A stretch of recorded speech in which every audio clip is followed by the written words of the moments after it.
De nuevo, muy buenos días para todos. Damos la bienvenida al señor Sergio Alonso Rego Suaza, profesor del Departamento de Ciencias Forestales, Facultad de Ciencias Agrarias, Universidad Nacional de Colombia, sede Medellín.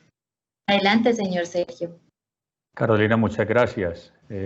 Agradecer, digamos, a los organizadores del Congreso de Expofinca por la invitación. Yo quisiera entonces presentarles hoy una conferencia que pretende dar como una perspectiva sobre los bosques. Voy a pasar entonces la presentación. Es una perspectiva general sobre bosques que creo que es muy interesante y un tema muy apropiado. Una perspectiva general sobre bosques que es muy importante, digamos, para el tema de Expofinca. Permítanme entonces reseñar el contenido de la presentación, daré un contexto sobre bosques, una perspectiva también sobre cambios en coberturas terrestres, hablaré muy brevemente sobre deforestación tropical y cambio climático, lo que hacemos ahora para recuperar la cobertura forestal, el tema de plantaciones forestales y terminaré con unas conclusiones. Bueno, sobre contexto relacionado con los bosques. Aquí tenemos una imagen publicada por FAO en 2015, donde nos muestra, digamos, en verde la distribución de bosques en el planeta. Ustedes pueden ver que las partes más verdes, las partes más oscuras en verde, son las que tienen, digamos, una densidad de cobertura de árboles mayor. Aquí entonces tenemos Amazonas, tenemos la parte central de África, tenemos la parte del sudeste asiático, pero también tenemos bosques boreales, la parte de Canadá, y tenemos unas zonas en grises donde efectivamente no es posible la existencia de bosques. ¿Cuánta área tenemos en bosques? Un dato muy sencillo de aprender es 4.000 millones de hectáreas. ¿Cuánta área tenemos en el mundo en plantaciones forestales? 291 millones de hectáreas. O sea que en plantaciones apenas tenemos el 7% del área mundial en bosques. Pero de esa parte de plantaciones provienen usos industriales muy importantes y productos también muy significativos para la vida de todos. Papeles, empaques. Por lo tanto, entonces aquí tenemos un buen contexto sobre la magnitud de bosques naturales y plantaciones. ¿Por qué son importantes los bosques? Creo que muchos de ustedes entienden ahora el papel que tienen los bosques en términos de que proveen servicios ecosistémicos y por servicios nos relacionamos o no entendemos, digamos, su aporte al bienestar de las personas. Que hay un libro que me pareció muy llamativo porque habla sobre servicios ecosistémicos de paisajes forestales. Interesante también que tiene unas consideraciones a una escala global. Y aquí en la gráfica de la derecha vemos de manera general bosques naturales, vemos bosques donde hay una alta impronta humana y vemos inclusive aquí a la derecha bosques urbanos. Cantidad de beneficios que derivamos de la existencia de bosques, sean estos naturales, con impronta antrópica o localizados en áreas metropolitanas, resiliencia, digamos, a plagas, regulación climática, mantenimiento de la biodiversidad, polinización, control de plagas y enfermedades. ¿Y qué les parece este último que se refiere, digamos, a la parte de belleza estética, intelectual, estimulación espiritual, disminución del estrés, disminución de enfermedades relacionadas con salud, con problemas mentales. Entonces es una amplia gama de bienes y servicios ecosistémicos que se le atribuyen a los bosques y que amerita, digamos, su conservación. Pasemos ahora a cambios en coberturas terrestres.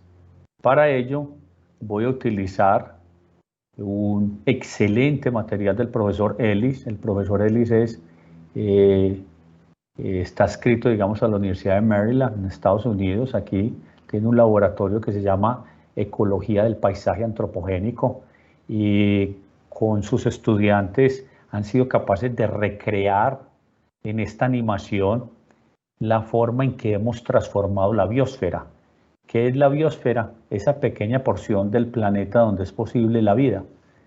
Les voy a pedir su atención en la forma en que va cambiando de color el mapa a medida que nos vamos a mover de 1700 a 1800 a 1900 y a 2000. Y les voy a pedir la atención que se fijen que teníamos muy poco usado este color rosado acá en 1700 y este color verde implicaba como las zonas que eran prístinas, entre comillas, pero que podríamos asemejar a que no tenían intervención humana, impronta humana. Ahí abajo en la leyenda tienen ustedes los tipos de colores que le atribuimos a las diferentes coberturas, desde asentamientos rojos, desde amarillos y este verde en cultivos y estos naranjas que son pastos y las áreas verdes seminaturales.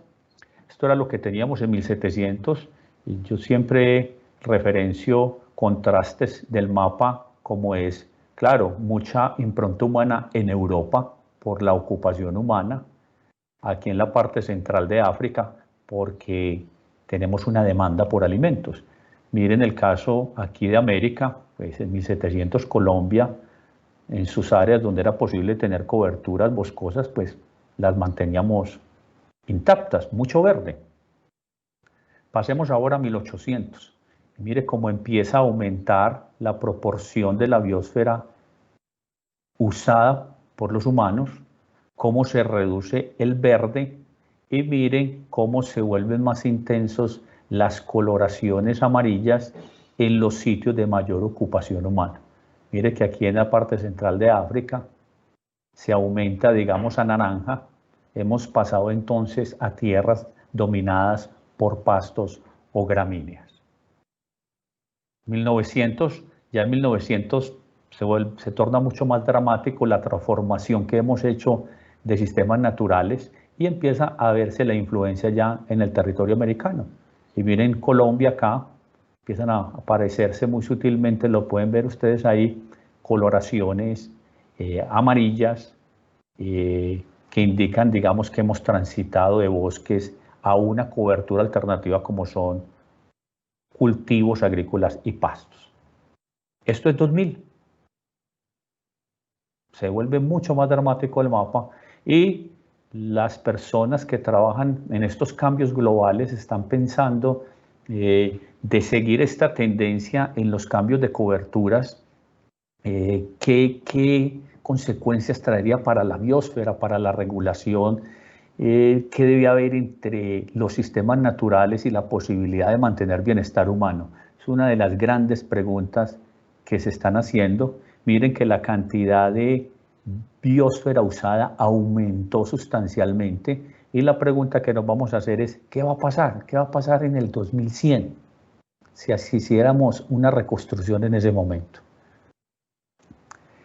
Uno de los cambios en coberturas más importantes es la conversión de bosques a usos alternativos, cultivos agrícolas y pastos. Ojo, necesitamos bienes, pues necesitamos consumir leche, necesitamos consumir cultivos y por lo tanto es inevitable una transformación hacia estos usos para la provisión de estos bienes.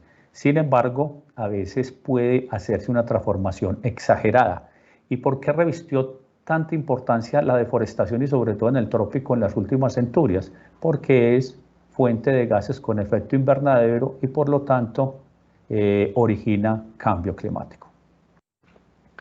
Aquí está la reconstrucción que se ha hecho a nivel global, una gran capacidad de procesamiento computacional, es el trabajo del profesor Hansen, y puede mostrar por primera vez para todo el planeta una deforestación en el periodo 2000 y 2005. En ese estudio se muestra entonces que más o menos 4,5 millones de hectáreas se deforestaron anualmente en ese periodo. Aquí podemos ver que hay dos grandes ventanas, que es lo que se conoce como los sitios donde se observa la mayor deforestación. Esta primera ventana que vemos acá corresponde al famoso arco de deforestación del Amazonas, de aquí desde Rondônia hasta Pará, y este rojo, para que lo referencien, indica que en el año 2000 esa porción de tierra tenía más del 50% en cobertura forestal y se está deforestando a una tasa anual del 5%. Es una tasa, créanme, excesivamente alta. Eso es lo que está pasando con el Amazonas, la parte de Brasil aquí de lo que llaman el bosque de la Mata Atlántica se transformó hace mucho tiempo, y tenemos otra gran ventana de deforestación en el trópico que es Indonesia. Entonces Brasil e Indonesia son países donde la deforestación anual es excesivamente alta y con ello estamos contribuyendo a cambio climático. La conversión de bosques tropicales a usos alternativos es la segunda causa de emisión a la atmósfera de gases con efecto de invernadero después de la quema de combustibles fósiles. ¿Seremos capaces de evitar esa deforestación y con ello entonces cumplir las metas de estabilización de la temperatura global y no modificar el régimen climático global? Es una gran pregunta. Aquí les traje una figura del trabajo que hicimos hace unos años para el departamento de Antioquia. Pudimos utilizar la información de la Secretaría de Agricultura de 1980 y 2000 en promedio y generar un mapa de probabilidad de deforestación. Ustedes ven las zonas rojas con mayor probabilidad de deforestación y es lo que vemos ahora, inclusive con mayor magnitud, el Bajo Cauca antioqueño, esta zona, la zona de Urabá, el eje bananero, aquí también lo ven, donde nos queda mucho verde, aquí en Nube Paramillo, Parque Nacional, y por aquí en el Atrato Medio, por ser esta una zona remota, con poca infraestructura vial. Entonces, ¿qué ha pasado con Antioquia? Estamos volviendo muchas de las áreas de cobertura forestal, las estamos convirtiendo a usos alternativos. ¿Cuánto deforestamos en ese periodo en Antioquia? 19.000 hectáreas anuales. ¿En cuánto podemos estar ahora de deforestación anual en Antioquia?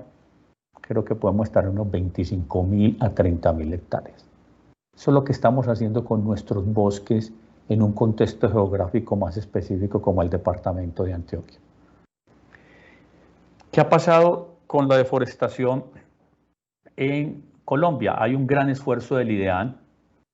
Créanme que hay un equipo detrás monitoreando la deforestación. Es utilizar la mejor información de sensores remotos, procesarla, automatizarla y generar alertas e informes anuales y periódicos sobre la deforestación en Colombia. Es un trabajo, yo diría que muy sustancial, que realiza el IDEAN y nos permite saber pues, cuántas hectáreas se han deforestado anualmente. Vemos que en el 2017 teníamos una deforestación de 220.000 hectáreas, lo voy a aproximar. En el 2018, 197.000 hectáreas y en el 2019, 159.000 hectáreas. Voy a poner ese número entero. Alguien diría, no, pues es dable pensar que deberíamos ser optimistas, estamos reduciendo la deforestación. Sin embargo, no sabemos el próximo año y otros factores que puedan inclusive cambiar esta tendencia y podríamos aumentar deforestación. Si siguiéramos reduciendo la deforestación, es una buena noticia para el país. Sin embargo, ustedes han visto en sus noticias los focos de deforestación en Guaviare, Caquetá, Putumayo, Bajo Cauca antioqueño, donde inclusive hay elementos de control territorial que están influenciando la transformación de bosques a otros usos. Hay también una acción por parte del gobierno y todas sus instituciones para controlar la deforestación, pero ya se imaginarán ustedes que es una tarea bastante difícil y desafiante. Si perdimos la cobertura, la pregunta que nos hacemos es, oiga, ¿y por qué no la recuperamos? Pues era inevitable la transformación de algunos sistemas naturales dominados por árboles, pero ¿qué tal si ahora con mayor capacidad humana, técnica, con mayores recursos financieros, nos damos a la tarea de recuperar la cobertura? Pues les cuento que es un gran desafío. Es un gran desafío porque necesitamos entender en qué condiciones es posible la recuperación. Traje aquí un trabajo que realizamos con un estudiante de maestría hace unos años. Esto es en la cuenca del Río Grande, aquí en Antioquia, en el altiplano norte, y nos dimos a la tarea de hacer un análisis multitemporal de coberturas e identificar en qué parte de esa cuenca se ha observado recuperación natural. Esa cuenca, ¿por qué es tan importante? Porque de ahí nos abastecemos de agua e inclusive de energía eléctrica. El aprovechamiento múltiple Río Grande 2 es supremamente fundamental para nosotros como habitantes del área metropolitana. La coloración indica entonces la intensidad de fragmentos, en este caso fragmentos por kilómetro cuadrado. El verde indica entonces donde hay más recuperación. Si ustedes se fijan, no está sino muy localizada en el norte de la cuenca, donde pudimos observar recuperación. Entonces uno dice, es localizada espacialmente la recuperación, toma mucho tiempo. Algunos estudios muestran que necesitaríamos hasta centurias para volver a recuperar una composición o inclusive una funcionalidad mínima de esos ecosistemas naturales forestales que transformamos a otros usos. Entonces uno diría, es posible, pero como dicen los de restauración ecológica, es un trabajo de ingeniería muy desafiante. Hay que conocer mucho de ecología, hay que tener muy buenos recursos financieros para adelantar inclusive programas de restauración. Sin embargo, el país tiene un plan nacional de restauración, alude, digamos, a restauración ecológica, rehabilitación y recuperación. La diferencia es qué tanto está afectada el área por el uso previo, y nos hemos embarcado, digamos, con metas frente a áreas restauradas. En este propósito también están interesados muchos gobiernos y estrategias internacionales. Tomo del Instituto de Recursos Mundiales, una excelente fuente de información, y recientemente entré, miren que esto es de febrero de 2020, y dije, bueno, si quiere plantar árboles, ¿qué 5 lecciones debería considerar? Me llamó la atención.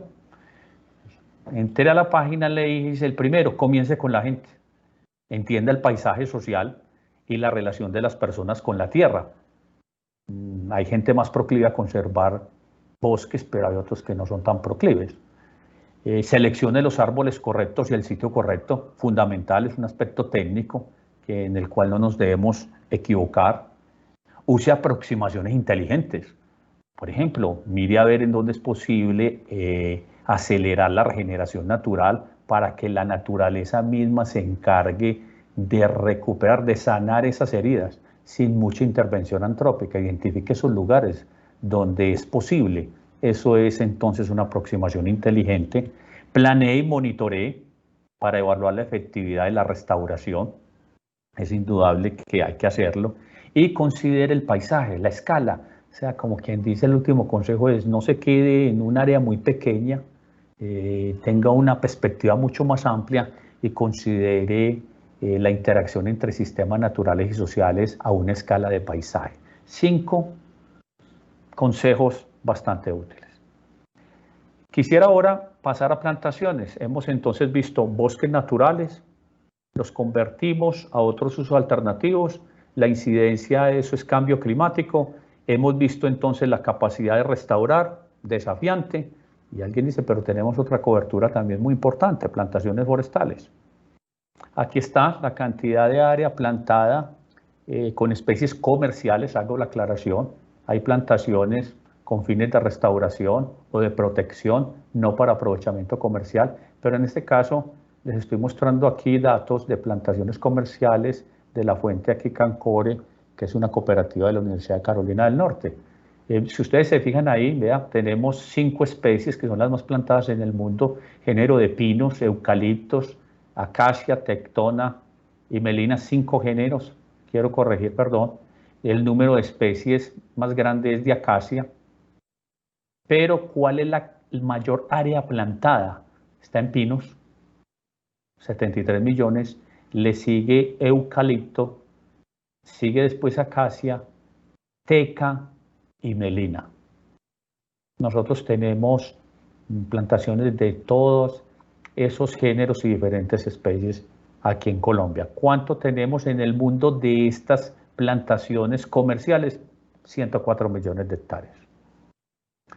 ¿Cómo se distribuyen en los departamentos? En el caso en Colombia, Antioquia tiene 113.000 hectáreas, datos proporcionados por el ICA.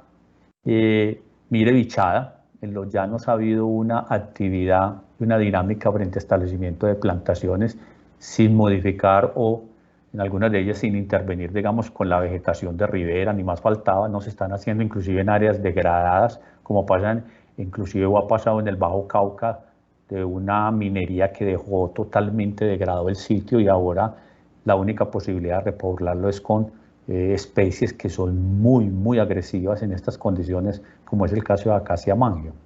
Vemos también entonces Valle del Cauca, Meta. ¿Cuánto tenemos en Colombia? Tenemos 410.000 hectáreas. Para poner eso en perspectiva, ¿cuánto tiene Chile en plantaciones? 2 millones de hectáreas. Para poner en perspectiva eso también con un país que recientemente incursionó, Uruguay. Uruguay, que muchos de ustedes saben que es un país pequeño en área, y en este momento tiene 1 millón de hectáreas. Y dice, oiga, pero ¿cómo nosotros con tanto potencial, si los estudios técnicos revelan que tenemos 7 millones de hectáreas aptas para reforestación comercial y no tenemos sino 410.000 hectáreas? Esa es una gran inquietud. A renglón seguido tengo aquí un estudio en el que participamos en el Departamento Nacional de Planeación. Es el estudio de impactos económicos del cambio climático para Colombia. Trabajamos conjuntamente con el doctor Néstor Riaño, que en ese momento era director técnico de Cenicafé, y trabajamos lo del sector forestal y específicamente plantaciones. Cuando hicimos nuestro estudio ahí encontramos que las plantaciones son ganadoras en cambio climático. O sea, el aumento de temperatura ocasionado por el cambio climático va a aumentar productividad en la mayoría de las especies forestales y sembradas en el país. Mire que el aumento de productividad en Córdoba es casi de 6%, el aumento de productividad en los núcleos forestales es de casi 6,4%, en Bolívar y Magdalena 22%, y aquí encontramos el único caso de reducción de productividad en Casanare, pero lo que encontramos es que la especie había sido mal sembrada, se había escogido el sitio incorrecto. En general, entonces, ¿qué encontramos? En escenarios de cambio climático, básicamente de aumento de temperatura, que es una tendencia indiscutible en todas las modelaciones de cambio climático, las plantaciones forestales son ganadoras. ¿Hay perdedores? Sí, hay perdedores. Cultivos mucho más sensibles al aumento de temperatura, para poner un ejemplo, mayores inundaciones si estás exacerbando, digamos, variabilidad climática, y entonces unas niñas más intensas y por lo tanto deslizamientos. Son sectores que pierden, pero en este caso las plantaciones son ganadoras. Esto se publicó, está ahí en la página del Banco Interamericano de Desarrollo, para que descarguen, digamos, el estudio. Miren esta imagen, me pareció muy interesante porque es de una fuente muy confiable como es el Instituto de Recursos Mundiales y de una ONG con mucho poder e influencia en el mundo que es The Nature Conservancy. Y miren lo que tienen como documentos, uno dice, el negocio de plantar árboles. Y mire qué dicen, es una oportunidad de inversión que está creciendo. Entonces uno dice, podría sembrar especies adecuadas en ciertos lugares, ofrecer empleo, generación de empleo en áreas rurales, estabilización social a medida que tengo más empleo y puedo tener una fuente de negocio. Por ejemplo, teca, yo tengo teca y se vende a India o Vietnam y se vende en pie, no necesita planta transformadora. Todo lo que ponga en puerto se lo compran. Es un ejemplo que les coloco, digamos, como de una posibilidad de inversión, una madera preciosa con una alta valoración en el mercado internacional. Y tenemos experiencias aquí con teca. Sin embargo, la pirámide de la disección del negocio, porque esto es un negocio, hay que pensarlo muy bien. Lo primero es, mucho cuidado con la genética. Ustedes han oído hablar de que la genética es una revolución ahora. Es increíble. Es increíble, silvicultura, suelos, clima. Hay que tener toda una gran cantidad de elementos para que las inversiones sean evaluadas muy objetivamente y no generemos falsas expectativas. Ahí tienen esa pirámide de decisión del cultivo forestal, entonces que va desde la genética acá, pero mucho cuidado que necesito tener consideraciones sobre silvicultura, como densidad, los suelos apropiados, el clima y fundamentalmente también los mercados. Entonces no es sembrar por sembrar, sino que sembrar con una rigurosidad en términos de la evaluación de la inversión. Esta es una gran imagen de Sudáfrica, impresionante. O sea, mire que son terrenos muy planos, son clones de eucalipto. Dice, es una capacidad de producción industrial y de hacer un uso racional del suelo en una escala de estas. Yo creo que yo discuto mucho con algunos colegas y esto de reforestación es de gran escala, no es de 5 hectáreas, no es de 10 hectáreas, te necesitas aprovechar economías de escala, pero imagínense la cantidad de productos que puedo sacar ahora de la madera, de la celulosa, están hablando inclusive de construcción, están hablando de materiales biopolímeros, plásticos, es impresionante la capacidad de biotecnología cuando yo también tengo plantaciones que implican el árbol correcto, en el lugar correcto, para el propósito correcto. A manera de conclusión, entonces, primero, yo creo que decirle que los bosques en el mundo representan el 30% de la superficie del planeta. Las plantaciones en el mundo representan apenas 7% del área mundial en bosques. Los bosques son fundamentales para la provisión de servicios ecosistémicos estratégicos como captura de carbono, control de erosión, regulación hídrica, como para poner un ejemplo. Y las plantaciones forestales son una excelente oportunidad de inversión, de generación de empleo y se establece con propósitos múltiples como provisión de productos forestales o restauración ecológica. Esta entonces era mi perspectiva sobre los bosques. Muchas gracias. Muchas gracias a usted, Sergio, por compartir sus conocimientos con nosotros el día de hoy. Damos paso entonces a las preguntas. Los invitamos a participar activamente a través del código QR o a través del botón Hacer preguntas en la parte inferior. Bueno, Sergio, vamos con la primera pregunta. ¿Cómo se cuida el bosque tropical? Interesante, buena pregunta. Uno diría, pues el bosque tropical es tan importante a nivel global que debería haber un precepto ético de conservarlo. Sin embargo, vemos que eso no pasa. ¿Por qué? Porque las personas que están viviendo en esas áreas con bosque, si les preguntamos su ingreso neto, le preguntamos su ingreso neto, no recibe mucho dinero. Y entonces alguien dice, no, pues es que me conviene más tumbar el bosque y dedicarlo a un uso alternativo, algunos de ellos inclusive usos ilícitos porque me genera más ingreso que mantener mi bosque en pie. Yo diría que entonces hay un dilema, esa es la palabra correcta, es un dilema, ¿Cómo hacemos para conservar una riqueza fundamental para el bienestar humano, pero que a la vez las personas que están cohabitando en estos lugares tengan un ingreso razonable para que mejoren su bienestar? Es una gran pregunta. ¿Cómo cuidar? Pues estamos formando ingenieros forestales y ambientales para ello. Creo que hay que robustecer la institucionalidad. Creo que estamos teniendo más conciencia sobre la importancia de los bosques a nivel global y local, los servicios que proveen, y creo que eso nos puede ayudar más adelante a conservar más estos bosques tropicales. Muchas gracias, Sergio, por tu respuesta. A continuación vamos con un saludo que nos da la Facultad de Ciencias Agrarias de UNAR. Saludamos de manera especial al profesor Sergio Alonso Rego y le deseamos a la audiencia un feliz día. Muchas gracias por este saludo. Vamos con otra pregunta. Teniendo en cuenta el proceso de restauración en el país, conociendo que en muchas áreas la regeneración natural es muy difícil, ¿cuál es la importancia de los viveros forestales para los procesos de restauración con especies forestales nativas? No, una excelente pregunta, muy buena. Cuando uno piensa en restauración ecológica, lo que primero se le viene a la mente es el material para hacer la restauración. Y entonces uno dice, ¿cuántos viveros en Colombia tenemos que nos puedan proveer material de especies nativas? Que es el insumo fundamental para la restauración.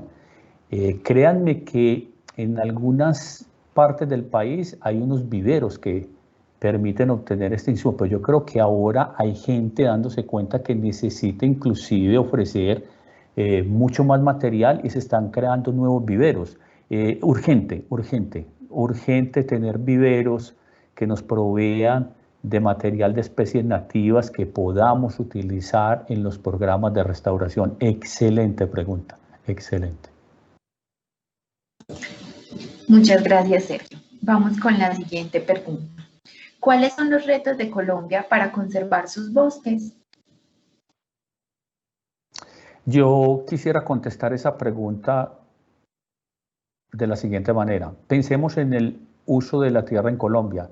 Tenemos 55 millones de hectáreas en bosques, algunos de ellos no naturales, transformados, aprovechados selectivamente.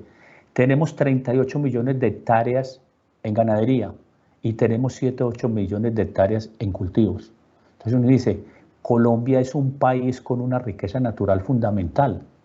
Los mismos ganaderos han dicho, nosotros podemos liberar 10 millones de hectáreas de ganadería e intensificar un poco más la actividad. Entonces esas áreas quedarían de pronto para restaurar otro uso alternativo. La pregunta entonces que nos hacemos es, ¿por qué si tenemos casi 55% del territorio colombiano en bosques, no utilizamos ese capital natural que nos dio la naturaleza para fortalecer nuestro desarrollo económico? Y a eso es lo que ha apuntado, digamos, propuestas como bioeconomía. Esa es una recomendación de la misión de sabios, informe recientemente publicado, que a no ser que si mantenemos esos bosques, somos capaces de encontrar principios activos para la industria farmacéutica, productos de uso industrial. Yo creo que necesitamos darle valor agregado a la existencia de esos bosques, innovar, mucho desarrollo biotecnológico, porque tenemos mucha cantidad de bosque y no deberíamos despilfarrarlo. Bueno, Sergio, vamos con nuestra última pregunta con la que cerraremos nuestra charla. ¿Qué proyectos tenemos en los cuales los campesinos puedan acceder a procesos de reforestación industrial en Colombia? Esa es una buena pregunta.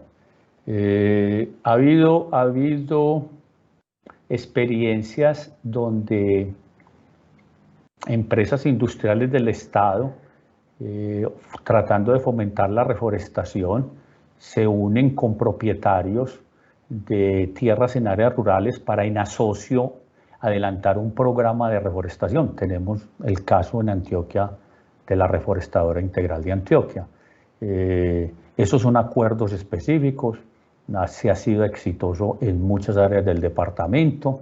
Yo creería también que ahora con la responsabilidad corporativa algunas de las empresas podrían ir a establecer acuerdos con comunidades rurales para establecer enriquecimiento, plantaciones, inclusive ha sido como una propuesta que yo digo, pero ¿por qué no hacemos eso? Y si usted es una empresa muy reconocida en el país, ¿por qué no generamos este tipo de asociaciones que inclusive tienen un impacto social muy grande? Elevamos el ingreso de esas personas que viven en esas comunidades rurales. Lo hacemos con toda la capacidad técnica que tenemos en el país, el recurso humano. Yo diría que las opciones forestales, ya sea restauración o plantaciones, deben contribuir al mejoramiento de la calidad de vida de las personas que viven en las áreas rurales. Es un gran propósito que debemos dejar de manera explícita. Sergio, qué pena, nos acaba de llegar una última pregunta, entonces la vamos a responder. ¿Qué organizaciones nos recomiendas para buscar un aplazamiento y poder desarrollar un proyecto vanguardista a gran escala? Carolina, no te entendí la última parte, por favor, ¿me las puedes repetir? ¿Para un proyecto a qué? Para un proyecto vanguardista a gran escala. Proyecto vanguardista a gran escala. No sé, yo me atrevería a pensar que hay que aprovechar las áreas más planas del país para desarrollar ahí proyectos de gran escala. Vanguardista, yo pensaría que hay que innovar en el tipo de productos. Hay que pensar en nuevos materiales, nanotecnología. Yo creo que por ahí es muy vanguardista.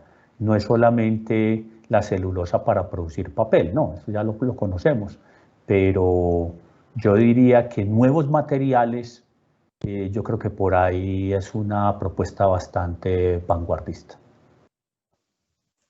Muchas gracias, Sergio. Esta era nuestra última pregunta. Muchas gracias por este espacio tan enriquecedor. Muchas gracias a vos, Carolina, y a toda la audiencia.